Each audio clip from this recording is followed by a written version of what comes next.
So, kamusta po mga ka-Streetwise? Ako po si Takero Miyamoto at welcome po sa aking munting channel. So, mga kababayan, kahapon po, trending to kahapon, na binasura po yung interim release nga ni Digong. So, alam naman po natin no, na nagre-request po ng interim release tong company Duterte. No, si Kaufman lang ata mag-isa. Kasi yung pamilya Duterte ata mukhang ayaw na ata nila palayain si Digong, no? Pero, by the way, doon nga po sa interim release nga po na request ni Kaufman, hindi po ito pinaboran ng ICC. At isa sa mga reason, si Sara Duterte. Seryoso. Ang isa sa mga rason kung bakit hindi po napalaya si Digong, kasalanan po ng pamilya Duterte mismo. Oh, pag-usapan natin yan, no?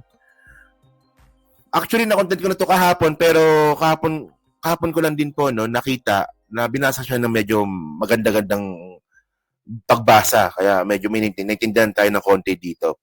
So, tinan nyo to So, sabi dito, ito from News 5 ito eh. Okay. ICC sa interim release ni Duterte. Kabilang ang pahayag ni VP Sara Duterte at posisyon ni Acting Davao City Mayor Baste Duterte sa mga nakasaad na dahilan ng pagbasura ng International Criminal Court Pretrial Chamber 1, di ba? Sa request na interim release ng kampo ni dating Pangulong Duterte. Oh. Sa naturang 23-page document, pinaliwanag ng International Tribunal na patuloy na nagpapakita ng flight risk ang dating Pangulo at kinakailangan ang detention upang masiguro ang kanyang presensya sa pre-trial proceedings at posibleng trial. So tuloy po ang trial, ibig sabihin. Oh, ay Rita Rojas, thank you po, no? So ngayon, ito yung sinasabi ko. Tanga-tanga ni Sara eh. So nakakuha tayo ng copy. Ito bago lang to, nakita niyo yung date? So ito po yung desisyon ng ICC. Na, dito nga po sa interim release nga po ni Digong. So ito medyo mahaba lang to pero babasahin ko na lang para mas maganda, no? So sabi dito, in addition, his family is not physically resisted, but also publicly voiced criticism regarding his arrest and detention and demanded that he should be brought back to the Philippines. More specifically, the chamber notes that on 19 July 2025, Mr. Duterte's daughter, si Sara, mentioned in public speeches the idea of breaking Mr. Duterte out of the ICC detention center. Tanga ka talaga, tanga! Ayan, no? Yung sinabi ni Sara, nasabi ko sa inyo, bobo si Sara eh. Naalala niyo yun?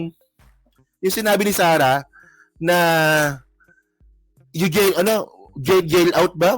Ano? Yung itatakas sila si Digong. Jailbreak. Oo. No, nag-jailbreak daw po ni Sara, yung tatay niya si Digong, kasama sa desisyon ng ICC. O ayan ang tanga-tanga nyo kasi eh. O. Alam nyo, pinagsasabihan na po sila ni Kaufman. Di ba sabi ni Kaufman, wag na kayong magdaldal. Gumagawa ko ng paraan para mapalaya yung tatay ninyo. Eh si Sara Duterte, yung mga binabanggit, na-kidnap, jailbreak, o ibabalik namin yung tatay namin sa Davao para maging mayor, o mas lalo pong naging napatiba yung desisyon ng ICC na flight risk pa rin po si Digong. Eh, tanga talaga. Ano ba? Gusto niyo ba makalaya yung tatay niyo? Ayaw niyo. Di ba? Wala man lang nakaisip sa pamilya ninyo. Ganyan po kabobo itong pamilya Duterte eh. Wala man lang ba nakaisip sa pamilya ninyo na kailangan yung tumahimik? Dahil yung bola na sa ICC, kasi ako mga kababayan, kung ako anak ako ni Digong ang una ko sasabihin sa mga kapamilya ko, huwag tayong maingay. Huwag natin bastusin yung ICC. Dahil yung bola sa ICC pa. Kapag napalaya si Digong, doon natin banatan. Bobo talaga ng mga to. Oh. Yung sinasabi ninyo kinidnap si Duterte, insulto po sa ICC yun. Kasi po tandaan po natin noon yung ICC kasi, ang pinaglalaban po niyan human rights. Tapos sasabihin ninyo, kinidnap yung tatay ninyo nang walang kasalanan? Ay, ano ba? Ang tatanga, no? Ilan kayo dyan? Ilan kayo dyan? Si Sarah, si Baste, si Pulong, si Veronica, o isama mo yung first kabit. Tsaka si Zimmerman, si Elizabeth, o yung mga apo. Di ba yung isang apo, congressman din.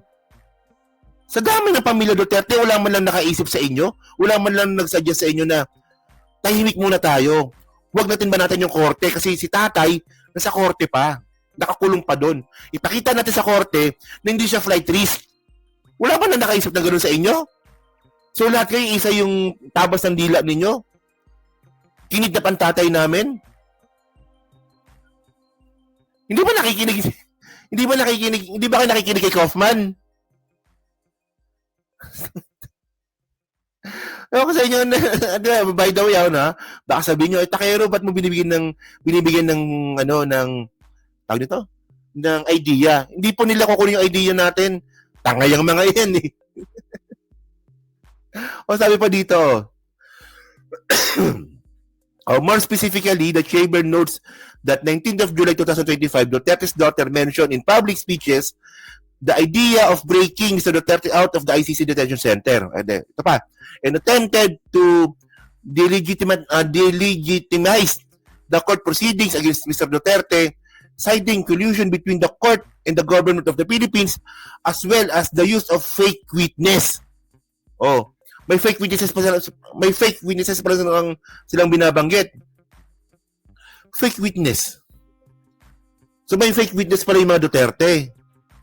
Okay. Furthermore, the chamber notes that Mr. Duterte's daughter allegedly indicated. So, tingnan mo, Sarah, itong kahihiyan na ginawa mo, ha? Tingnan mo, Sarah, ha? Ang kahihiyan na ginawa mo dito sa pamilya ninyo. Ikaw ang tinuturo ng ICC kung bakit hindi makalaya si Digong. Oh. Pangalan mo to, yo. Mr. Duterte's daughter, sino ba? Dalawa lang naman kayo dyan. Si Veronica tsaka ikaw. Pero ikaw to. Sigurado kong ikaw to. Sabi niya pa dito, no? Saan ba? Furthermore, the chamber notes that Mr. Duterte's daughter allegedly indicated on 19 August of 2025 that Mr. Duterte told her that he wishes to return to Davao City should be granted interim release.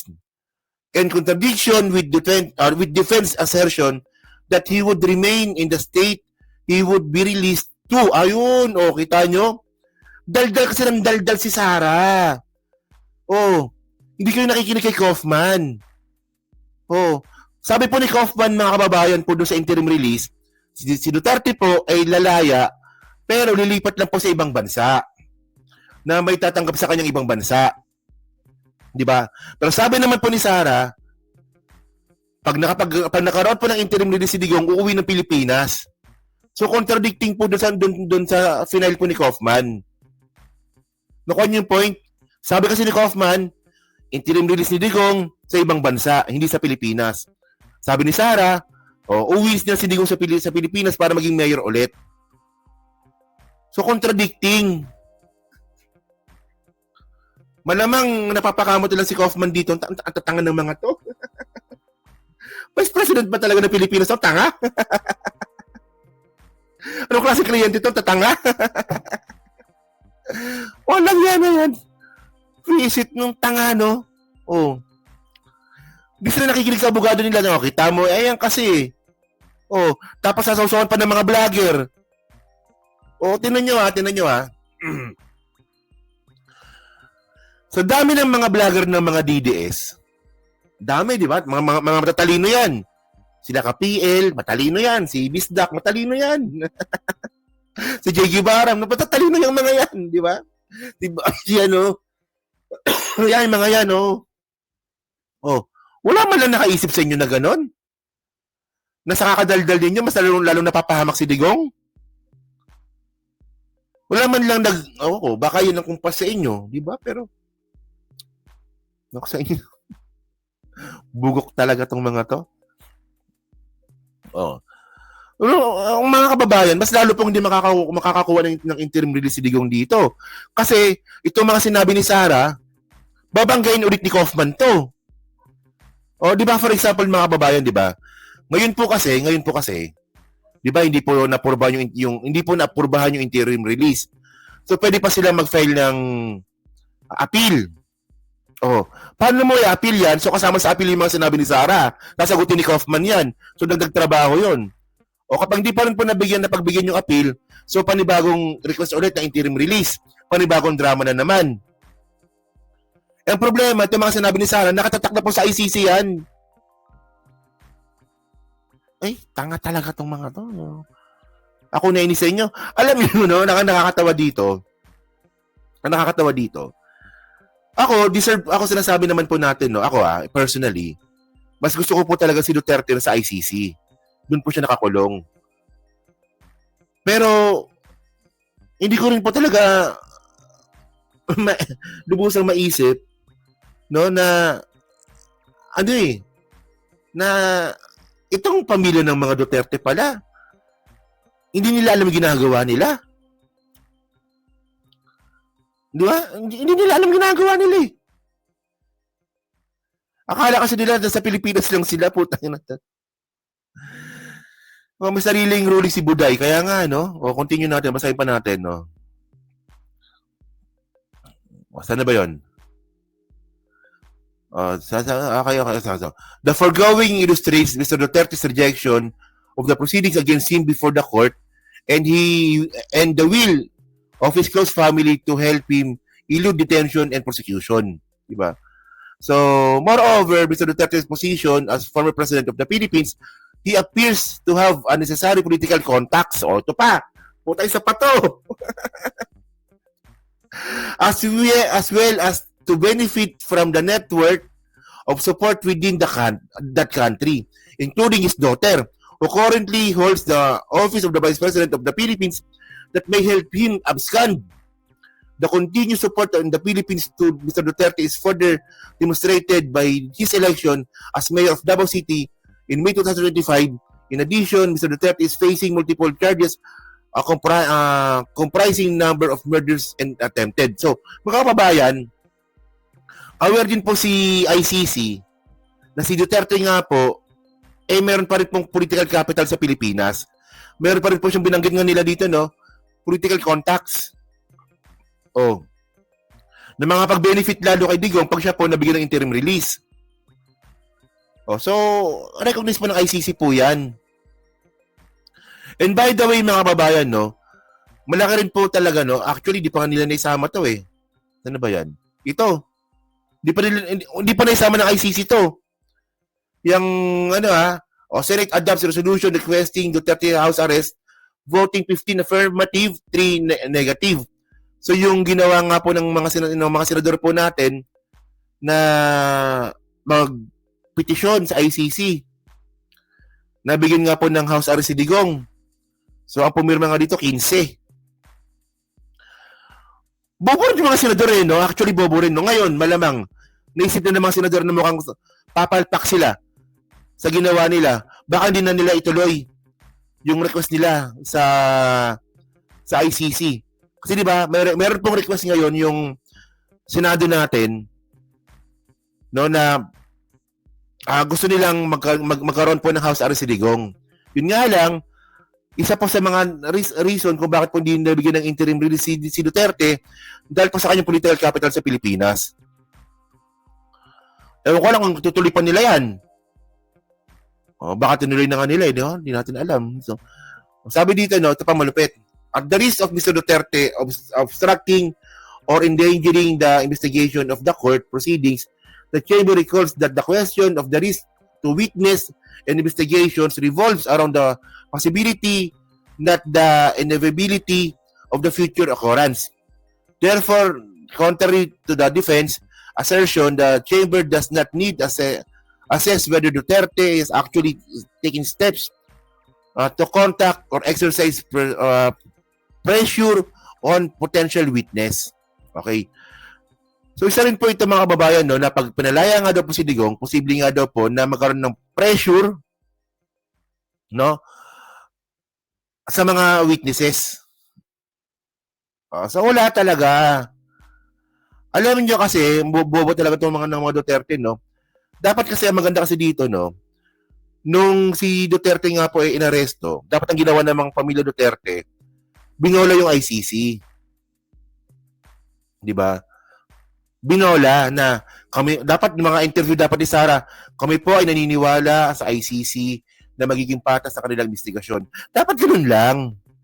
Ayun nga lang, merong jailbreak, merong kinidnap, hindi na insulto yung ICC. Oh. Wala eh. Tanga eh. Tanga po talaga eh. Oh, and by the way, tinan niyo pa to. Tinan niyo to, para ito example eh, no? Duterte wants to stop interfering his ICC case, lead counsel. No? So, meron nga binabanggit nga, no, itong si Kaufman dati, na pinapatigil na nga po si Roque na magsalita.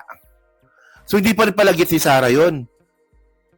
Na si Roque pala, pinapatigil na magsalita, dapat kami rin. ang hirap naka-analyze talaga nito, no? Ayaw nga pala mga kababayan, no? Pengi po ng like, no? Thank you po, Ma'am Brenda Barton, no? Pengi po ng like. 1,400 po tayo ngayon. Yung like po, 865 lang. O, diba? So, ako ba dito, no? So, yan na nga po. Yung nangyari nga po dyan sa Senado. Alam po natin yan. So, ito pa malupit, no? Actually, mga kababayan, ito bago lang to October 10, 2025. Ito si Pulong Duterte isa pantanga. 'Di ba? Alam niya nga, nakalagay na nga po dun sa desisyon ng ICC na hindi po nakakatulong sa kaso ng kanilang tatay, yung sinasabi nilang kinidnap yung tatay nila. Si Pulong naman, continue pa rin po sa pagtawag, no? Sa lahat ng kumidnap sa aking ama, sisiguraduhin kong pagbabayaran ninyo ang krimeng ginawa ninyo. Sabi ko sa inyo, bobo itong pamilyang to eh. Sabi na nga ng ICC, mga kababayan, no, na wag nyo kami binabastos. Oo. Kami ay nakapaglaban ng human rights. So, hindi po maganda yung tinatawag silang kinidnap yung tatay nila. Tanga-tang Pulong Duterte, kakalabas lang ng desisyon, biglang sasabihin niya, sa lahat ng kumidnap sa aking ama. So, hindi kayo natuto. Wala kayong natutunan. Tanga naman ng mga to. Maraming katangahan ng mga to. Well, bahala kayo. Actually, the more na nagiging tanga kayo, mas lalo kami nagiging masaya. Di ba? Agree naman, di ba? The more na nagiging tanga kayo, mas lalong hindi nakakalaya si Digong, so mas lalo kami nagiging masaya. Di ba? So, yan. Abby Smith, ako din, Takeru, no? OFW, I was 22 years old. Di ba? Grabe sa Bahrain, no? Wow. Maganda yung Bahrain, no? Maganda yung Bahrain. Maliit lang na isla yung Bahrain, no? Ganda yan, eh. So, yun mga kababayan, so kayo po, no? Ano pa masasabi nyo nga po dito sa katangahan pong ginawa po ng pamilya Duterte. At ngayon, malinaw po mga kababayan na ang isa po talaga sa mga rason kung bakit hindi po napalaya si Digong is yung mga sinabi po ni Sara. Nandun eh. Nakasulat eh. Mr. Duterte's daughter eh. Ewan ko lang kung may iba pa siyang daughter bukod kay Veronica, pero manyakis yan. Baka meron pang iba, di ba? Bobo talaga. Tanga talaga, no? Alam niyo kung ano pang katangahan nila? Sinasabi po ng abogado sinasabi po ni Kaufman na meron na kang mentally unfit na nga si Digong para tumayo sa trial. Tapos biglang babanggit sila Sara na hindi yung tatay nga namin eh. Nakipag-usap pa sa mga girlfriend niya, sa politika. Di ba naman, tanga talaga. Di ba? Tanga na. Kung ako si Kaufman, lalayasan ko yan eh. Sinabi ko na nga na mentally unfit yung tatay mo, tapos sasabihin mo sa interview, yung tatay namin nakipag-usap pa sa amin sa politika, sa nangyari sa buhay namin sa labas, nakakatawag namin, natatawagan namin siya sa telepono. Diba? Pati mga girlfriend nga, kinakamusta niya eh. Di ba naman tanga. Hindi ba nung ko ba? So yan o, so yun, pag-comment na po sa baba, binabasa ko pong lahat yan. Siyempre, yan po sa Team Replay, pa-like, pa-subscribe, di na makalabisan, pa-share na po ng video po na to. Yan.